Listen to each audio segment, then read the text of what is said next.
Deprem anında evdeydik. Yani derin bir uykuda çok yüksek bir sesle bir gümbürtü çatırdığına uyandım. Uyandığımda kapıyı tutturamadım. Çıkacak kapıyı bulamadım. Şaşırdım. Anahtarı bulamadım. Ondan sonra evin ne zaman yıkılacağını düşündüm. Yani bu evin bu kadar sağlam olduğunu bilmiyordum. Gerçekten sağlammış. Yani ben inanmadım böyle kurtulacağımızı. Çok şükür atlattık. Evimizde bir şey yok. Çoluk çocuğumuzda bir şey yok. İşte 4-5 gün sonra geldik, dükkanlarımızı açtık. Hayat yavaş yavaş normale dönmeye başladı. İşte çocukların bir kısmını başka illere gönderdim. Şu an ben evde tek kalıyorum. Yani buna da hamdolsun, çok şükür.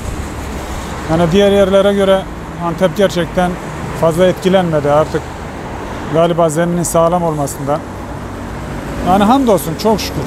Zaten deprem bölgesi fay hattının olduğu bilindiği halde yani o yüksek binalara, denetimsiz binalara, binaların yapılmayacağı yerlere neden bina yapıldı?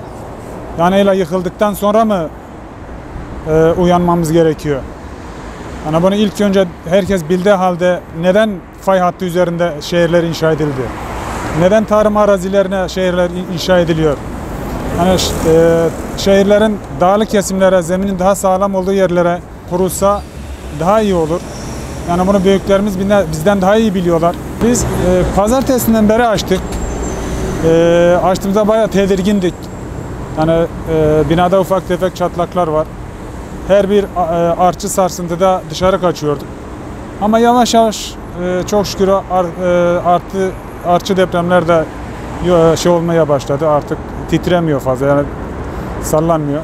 Alıştık yani, artık yavaş yavaş eski düzene dönüyoruz.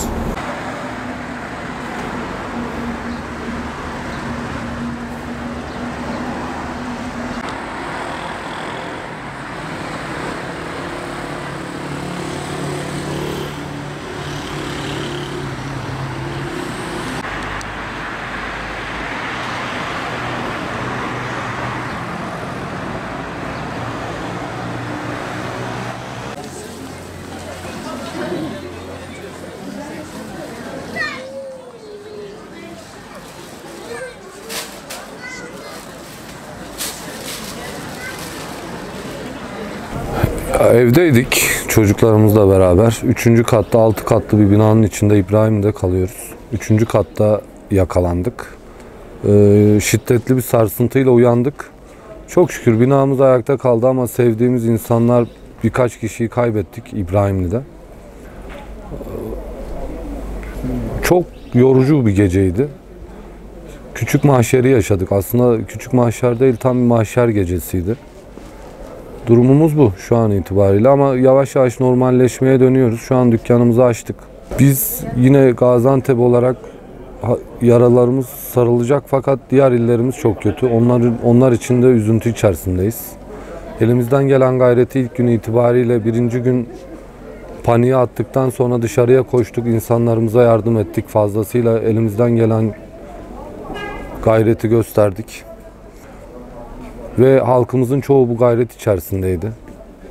Bizi mutlu eden bu durumlarda en güzel şey buydu. Birlik, dayanışmamız harikaydı diyelim. Yani harbiden çok güzeldi. Rabbim bir daha bize bu günleri göstermesin inşallah. Valla halkımız bir korku, panik içerisinde. İnsanlar evlerine girmeye korkuyor. Bu normalleşmeyle birlikte insanların psikolojik olarak hayatı normal gördükçe daha rahatlayacaklarına inanıyorum. Normalleşme süreci önemli. Çünkü psikolojik olarak halkımız çöküntü içerisinde. Bu iyi gelecektir, güzel olacak. Yani güzel oluyor. Şu anda normalleşme iyi. Derin üzüntü içerisindeyiz. İnsanlar orası yani çok kötü durumda. Kötü değil, yok olmuş durumda. Yani özellikle Nurdağ, Islahiye görmedim ama orası da facia durumda. Vallahi Allah milletimizin yardımcısı olsun. Türkiye'mize geçmiş olsun inşallah, ülkemize. Ben evimdeydim, Gaziantep'teydim. İbrahim'de oturuyorum. Ama biz de bir şiddetli şekilde depremden çok etkilendik. Uyandık yani gece. Eşim uyandırdı. Biz çocuklarla Direkt dışarıya hemen. Zaten o anda çok kalabalıktı bina. Yani çok zor. Allah vermesin diyorum bir daha. Yaşatmasın. Vallahi o gün hissettiklerim korku diyebilirim. Yani çünkü zor bir şey ya. Böyle bir şeyi ilk defa yaşadık deprem. Çünkü ülke olarak da. Yani asrın felaketi zaten. Bu gerçekten çok zor. Hani 10 il etkileniyor bundan. Yani düşünsenize 10 tane il etkileniyor ve dümdüz oluyor her yer ya. Allah'ın vermesin yani acılarımız. Ölenlere ben rahmet diliyorum. Hepsine Cenab-ı Allah'tan. Mekanları cennet olsun. Şehit olurlar. Öyle diyorum inşallah Allah katında. Öyle düşünüyorum. İnşallah da öyledir. Yaralılara da acil şifa. Allah'ım acil şifa versin onlara. İnşallah tez günde onlar da iyileşir. Sevdiklerine kavuşur. Oradaki insanlara da sabır diliyorum. Yani yaşayanlara, yani yakınlarına, ülkemize, devletimize, milletimize, hepimizin başı sağ olsun. Ama gerçekten zor bir şeydir yani inanın. Çünkü bu yaşanması bilmiyorum yani. Zor. Üstesinden geliriz ama. Yani Nurdağ'ında da benim kayınbabam oturuyor. Onların da evi zaten gitti ki zaten hepsi gitti. Orada ev yok şu anda gerçekten dümdüz. Ben gördüm gözümle. 2 gün önce de oradaydım. Hatay'da öyle. Maraş zaten merkez üssüydü. Orada öyle.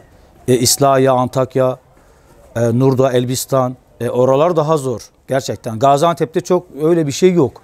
Hani birkaç binamız var ama onlar da tabii ki sonuçta kardeşlerimiz.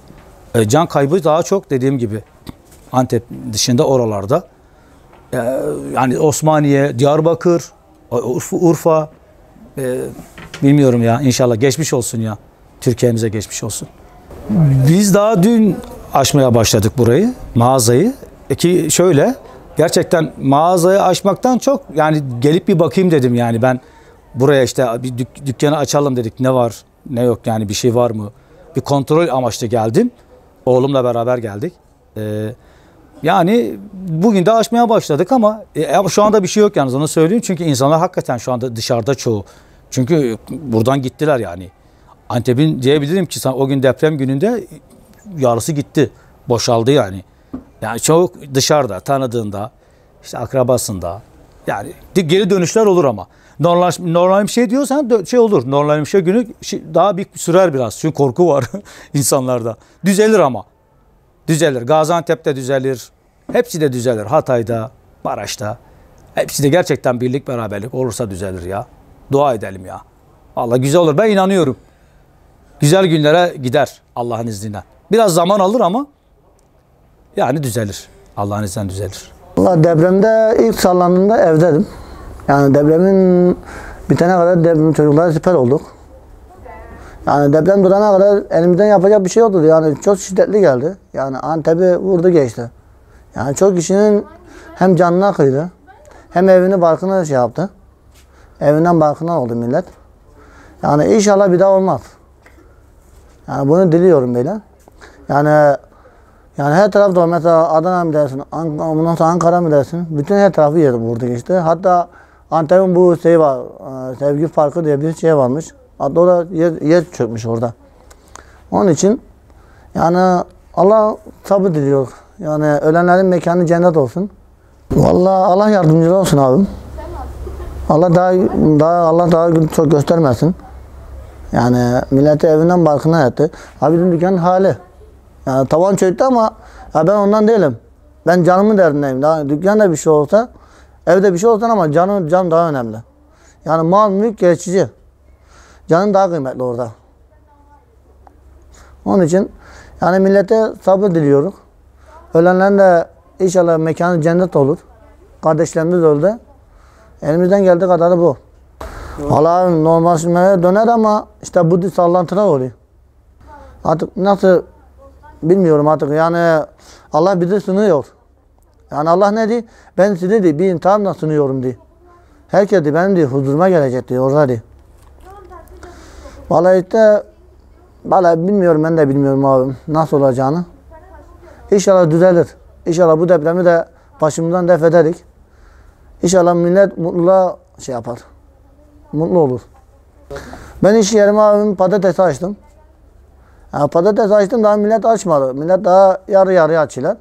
Ya ben korkuyorum. Açıyorum da içeri girmekten korkuyorum. Yani bir şey falan olur diye. Ya bir tane bayan elemanımız var. O korktu. İlk gün giremedi içeri. Yani ben gelmeyeceğim dedi. Hem sen bilirsin dedim. Yani korkunacak hale geldim. Yani milletin vücuduna yağdı bu deprem. Yani inşallah bir daha beklemek, bir daha da gelmez. Acı bizden uzak olsun.